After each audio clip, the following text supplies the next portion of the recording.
Umieściłem mieszankę boraksu z cukrem. Zobaczymy, czy to zacznie działać. Tutaj przydaje się ta kora, bo można to trochę w nią wkopać i mrówką będzie łatwo wejść do środka.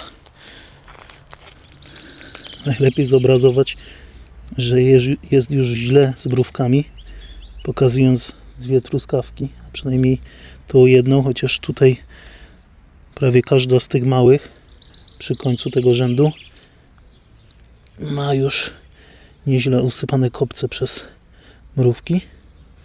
Także mszyca na tych truskawkach to już prawie pewność.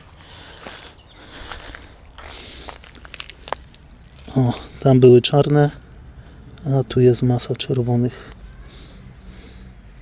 Jeszcze młode, ale jak najbardziej są.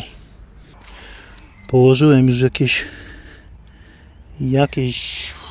z 15 minut temu ten boraks w miejscu, gdzie jest naprawdę dużo mrówek i proszę bardzo,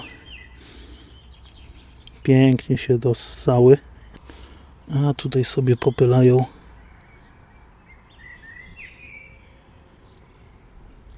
do rośliny. Tu kolejna roślina oddalona o jakieś pół metra. Też tych mrówek nie brakuje naprawdę.